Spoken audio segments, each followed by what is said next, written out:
Good evening, everyone. Earthy Wise Woman here. Usually I do this in the daytime, but we're going to do it tonight.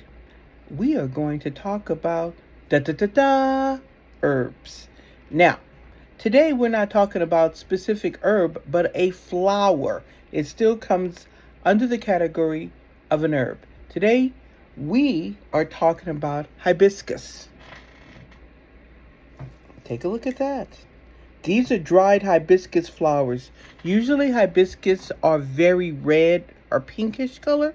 I like to say like a hot pink color is hibiscus. Now, the thing I want to make a point of is in many traditions, Spanish American, Spanish, South American, they cook with hibiscus. My grandmother cooked with hibiscus. It is wonderful in food, and of course, like many people, we drink it in a tea. But there are magical attributes, of course, to hibiscus. First of all, the gender of the hibiscus is feminine. It is a feminine plant. It is connected to the planet Venus, and of course, its element is water. Okay? Now, hibiscus, of course, it's not just a North American thing. In folklore of old, the Egyptians forbid women to drink or eat hibiscus. And why? Because it was told to elevate the desires of lust. And now, magically, hibiscus is used in spells for lust, for love, and for divination. Now, how you would use it magically would be you can take the hibiscus. If you have let's say you desire to have a love candle. And for me, I've said this before, love candles should be pink because pink is more for friendship and you will bring in the type of timeless love that would, grow old with type. But the hibiscus will add more, I'm not going to say vavoom or nothing like that, but it adds more flavor to the candle, adds more. With the divination, it's like getting to know your partner better, having like a sixth sense of how they're feeling. So hibiscus is wonderful to use in spells for, say, a wedding candle. I would always, and I still do, add a little hibiscus into it because it's a well-rounded magical herb. Yes, it is still good for lust because you do want to lust a little bit for your partner, and love because of course love is important. But the divination is also important because it ties to together. Because if you can perceive your lover, you'll have better sex with your lover. You know your lover, you know how to touch him, you can feel his wants and needs. That's an intense desire to have. Now, let me go on. If you would decide to use this for lust, you would use it on a red candle. And I mean red. Okay? You would grind it up. You can add it with something like cinnamon oil to add some fire to it. You can take the hibiscus, actually, because you can see that this is dried. But if I'm going to add it like that, I would actually make it into a powder. You can use your blender or a ninja, crush it to powder, and then sprinkle it over the candle or you can add the cinnamon oil to it and rub it on the candle because you want to add that fire, that lust.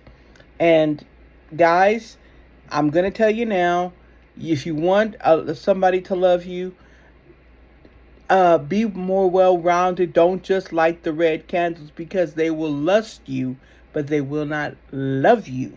Okay? If you want to draw love, use the pink candle, like I said before. If you want something a little more well-rounded in a spell, I would always use a red candle, a pink candle, and a white candle. Always remember to do this in a form of a triangle, but the white candle should be at the top because it is the most important candle in that sort of love spell because it ties all of it together. Very important to know.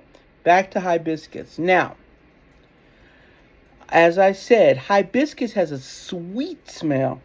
And oh, I could put my head in here and just smell it all day. It's a sweet smell. So in many places, my grandmother did it. I still do it. We use it for tea.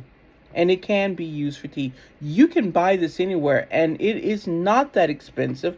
I think you can probably buy a pound of hibiscus for maybe $3. Um, and store it in a jar or a very, I'm not really into plastic, but you can store it in a Ziploc bag and use it for tea.